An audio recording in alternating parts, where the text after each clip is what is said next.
अगर आप मेरे चैनल पे नए हैं तो बने रहें और सब्सक्राइब करके बेल आइकन दबाएं ताकि बस्तर नाव की अपडेट आपको मिलती रहे।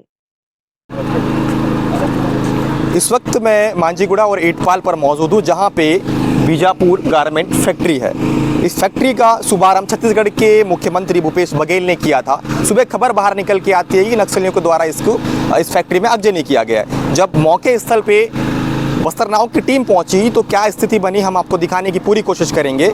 आइए, क्या परिवेश यहाँ पे देखने को मिल रहा है। करोड़ों रुपए की लागत से इस फैक्ट्री में इक्विपमेंट्स मौजूद हैं, जहां इस इक्विपमेंट से जो महिलाएं हैं जिले भर की, वो यहाँ पे ट्रेनिंग सीखती हैं।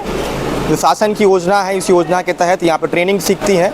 कपड़े किस तरीके से बनाए जाते हैं वो सीखा जाता है, सिखाया जाता है, और उससे लोग घर पे बैठ के एक नया आय उनसे स्रोत होती है। ऐसे में जहाँ पे कपड़े बनकर तैयार होते हैं, वहाँ पे क्या स्थिति बनी हुई है, हम आपको दिखाने की कोशिश करेंगे। मेरे कैमरामैन से कहूँगा कि आप थोड़ा अंदर आ जाइए और दिखाइए कि ये जो कपड़े होंगे दिख रहे हैं पूरे तरीके से जलकर खाक हो चुके हैं।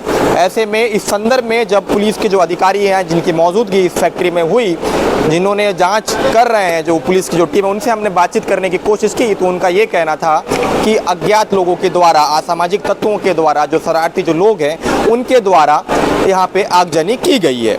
ऐसे में ये तो जांच का विषय है, इसको नक्सल एंगल से जोड़कर देखा जा रहा था, लेकिन पुलिस इस पर जिस तरीके से जांच कर रही है, उन्होंने असामाजिक तत्वों के द्वारा इतनी बड़ी घटना को अंजाम देने की बात कह रही है। दूसरी ओर जिस फैक्ट्री में मैं मौजूद हूँ, आपको मैं बता दूं, ये जलकर जो पूरी तरीके से कपड़े जो राख हुए हैं, कहीं ना कहीं लाखों की लागत लगभग कह सकते हैं। ऐसे में जहां कपड़े बनकर तैयार होते हैं, उसी जगह पे आगजनी की गई है, पूरी तरीके से राख हो चुका है, खाक में बदल रहा है।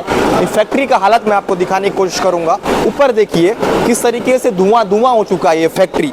ऐसे में फैक्ट्री में किस तरीके की जो कपड़े हैं, किस तरीके से कपड़े यहाँ पे बनाए जाते थे, किस तरीके से तैयारी यहाँ पे की जाती थी, किस तरीके से ट्रेनिंग महिलाओं को दी जाती थी। हजारों की तादाद में जो महिला हैं, शिफ्ट बाय शिफ्ट यहाँ पे ट्रेनिंग करती थी। इस फैक्ट्री को मैं आपको दिखाने की कोशिश करूँगा। देखिए ये इक्विपमेंट्स हैं, ये पूरे जो इक्विपमेंट्स हैं, 50 से 100 मीटर की दूरी लगभग में जितने इक्विपमेंट्स हैं इस फैक्ट्री के अंदर जितने भी इक्विपमेंट्स हैं, ये इसकी जो लागत है वो करोड़ों की बताई जा रही है। ऐसे में करोड़ों की लागत में एक बड़ी जो आगजनी है वो हो जाती है, कराया जाता है, या फिर असामाजिक तत्वों के द्वारा, जैसा पुलिस कह रही है, उनके द्वारा आगजनी हुई है, कराया गया है उनके द्वारा। ऐसे में एक बड़ा प्रश्न का विषय है। किसलिए विषय? क्योंकि जिला मुख्यालय से लगभग कुछ किलोमीटर दूरी पे इतनी बड़ी घटना को अंजाम दिया गया है। ऐसे में सवाल जो है सवाल उठेंगे, क्योंकि सवाल लाजमी है। जहाँ मैं मौजूद हूँ, ये मैं गारमेंट फैक्ट्री के भीतर में मौजूद हूँ। इक्विपमेंट्स देखिए किस तरीके से मशीन्स यहाँ पे लगे हुए हैं। ये मशीन्स देख सकते हैं आप,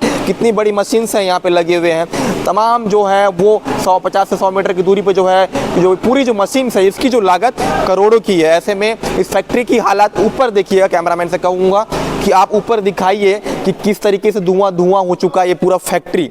ऐसे में जो कपड़े जो बनते हैं, किस तरीके से कपड़ा यहाँ से सिला, कपड़े की जो ट्रेनिंग है, किस तरीके से जो सिलाने का वो यहाँ पे दिया जाता है। मैं उस कपड़े को भी दिखाने की कोशिश करूँगा। ये कपड़े हैं, आप देख सकते हैं यहाँ पे बहुत सारे जो कपड़े हैं वो यहाँ पे है। उसकी जो उत्पाद जिस तरीके से जो अज्ञात लोगों ने मचाया है, वो कहीं ना कहीं एक बड़ा जोरों शोरों से उस उत्पाद को उन्होंने अंजाम दिया है। यही वजह है कि यहाँ पे जितनी भी जो सामग्री है वो किस तरीके से इधर उधर पड़ी हुई है, अस्त व्यस्त पड़ी हुई है। आप देख सकते हैं यहाँ पे भी तोड़फोड़ किया गया है। कुछ जो इक्विपमेंट्स नजर आ रहे होंगे, कुछ जो सामग्री है वो नजर आ रहे होंगे, उसको भी तोड़फोड़ किया गया है। देखिए यहाँ पे भी उन्होंने उत्पाद मचाया है, इसको भी कहीं ना कहीं छेड़छाड़ की गई है। ऐसे में सवाल लगातार उठ रहे हैं। हालांकि जांच का विषय है। जिस तरीके से खबर बाहर निकल कर आ रही थी सुबह की, इस घटना को नक्सलियों ने अंजाम दिया, लेकिन किसी भी तरीके से नक्सल एंगल से जोड़कर नहीं देखा जा सकता, क्योंकि ये जांच का विषय है, पुलिस जांच कर रही है। बहरहाल पुलिस का ये कहना है कि असामाजिक तत्वों के द्वारा इस घटना को अंजाम दिया गया है, कुछ शरारती जो लोग हैं, ये कहा जा सकता है, क्योंकि जिस तरीके से स्थिति परिस्थिति यहाँ पे देखने को मिल रही है। ऐसे में लगातार अब हम आपको उन सामग्री जो है यहाँ पे जो गारमेंट फैक्ट्री में जो मौजूद है, उन सामग्री को हम दिखाने की कोशिश करेंगे। देखिए देखिए लंबा जो कतारें तक सामग्री जो है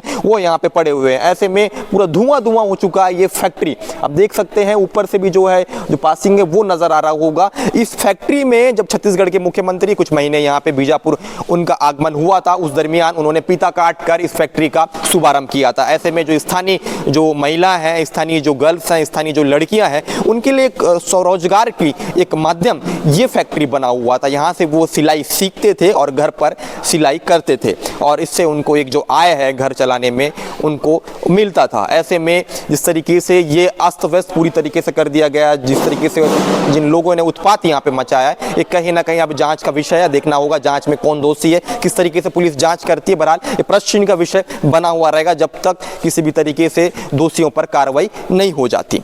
मैं बस्तर नाव से इतना ही। ऐसे ही तमाम खबरें अगर आपको पसंद आए ग्राउंड जीरो से हम वो खबरें आप तक पहुंचाने की कोशिश करेंगे जो खबरें वाकई ग्राउंड स्थल से दिखाना चाहिए। हम हर एक खबर आपको दिखाएंगे। अगर आपको मेरी रिपोर्ट पसंद आते हैं तो आप मेरे YouTube चैनल बस्तर नाव को लाइक, कमेंट और शेयर, सब्सक्राइब के साथ कर सकते हैं। बस्तर नाव से मैं भरत दुर्गम विहान, इतना ही।